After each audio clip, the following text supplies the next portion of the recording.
requires rage. Peace, on the other hand, requires courage. That distinction matters because rage is easy. Rage is reactive, it's instinctive and loud. Rage can be summoned, stoked, and weaponized by those in power who want to fracture a society into camps that fear and despise one another. Courage, on the other hand, is harder. And today we're going to talk about courage. Hello, my name is Brian Kennedy. I'm the mayor of Glendale, Wisconsin, president of Democratic Municipal Officials, and a member of the DNC. Follow me for local government and Democratic Party content. Courage is harder because courage asks people to stand in public, unarmed and exposed, insisting on dignity, truth, and restraint, even when the entire machinery of the state is pointed in their direction and opposing them. That is why we are protesting, not just in Minneapolis, but all across this country. The United States was settled and built primarily by people who left. With the exception of our native communities, the rest of us are a nation of departures. Some fled kings and empires. Some fled famine, poverty, or religious persecution. Others fled violence, caste systems, or despots who demanded obedience instead of consent. But nearly all came for the same reason, the hope that somewhere else might offer a freer, fairer life than the one they were born into. We are the descendants, literal and moral, of people who refused to accept that their suffering was inevitable. And we will not tolerate a return to the conditions that our ancestors fled. Donald Trump and his administration have chosen conflict as their governing strategy. They have not simply sought to win elections or advance policy. They have chosen to delegitimize dissent itself. They have framed political opposition, independent media, immigrants, and protesters as the enemies within.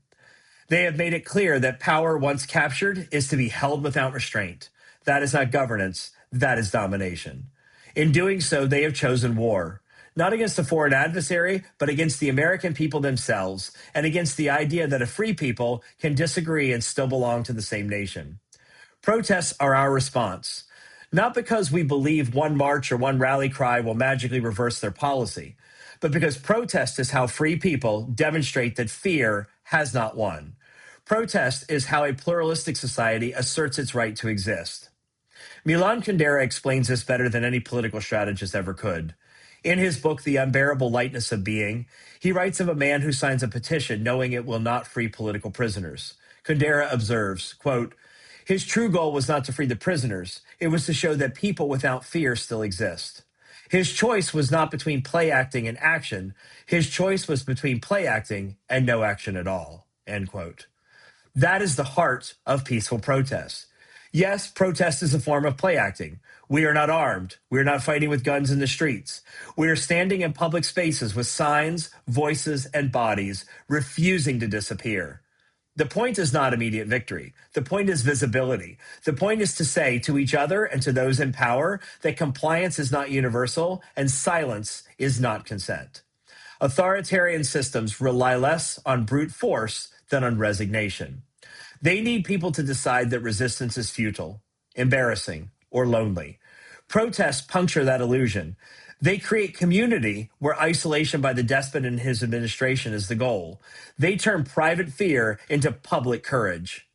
The Trump movement understands conflict intuitively. It thrives on grievance and rage. It romanticizes confrontation and longs for escalation. There is a reason that the language of war saturates the rhetoric of this administration. From firing missiles on other countries, to toppling a sovereign president, to renaming the Department of Defense to the Department of War, war is the focus of this administration. And ironically, this is a president who thinks she should win a Nobel Peace Prize. But I digress. General William Tecumseh Sherman once said, quote, war is the remedy that our enemies have chosen, and I say, let us give them all they want, end quote. Sherman spoke during a literal civil war when violence had been forced upon the nation by a rebellion against democracy itself. We are in a civil war moment of a different kind right now. The federal government is controlled by ideologues who admire many of the ideals of the former Confederacy. They believe in hierarchy over equality, exclusion over belonging, racism, segregation, fear and intimidation, and force over consent. They fear democracy when it does not guarantee them permanent power. The lines, once again, are visible. Those who believe America belongs only to some are the heirs of the wealthy leaders of the former Confederacy who want to dominate and control.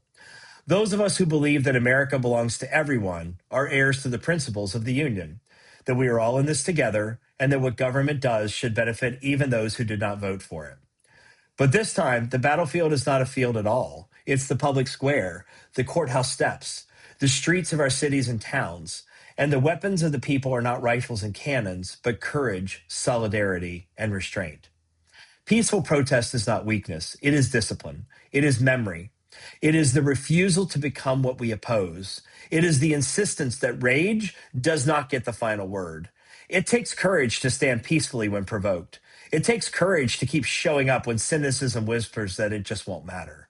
It takes courage to honor the legacy of those who left everything behind so that their descendants would never have to bow to kings, tyrants, or strongmen. We protest because doing nothing is the one true surrender. We protest because we remember where we came from. We protest to show that people without fear still exist and that America is not a prize to be seized by the cruel, but a promise to be kept by those who are brave enough, who have enough courage to stand up to a tyrant.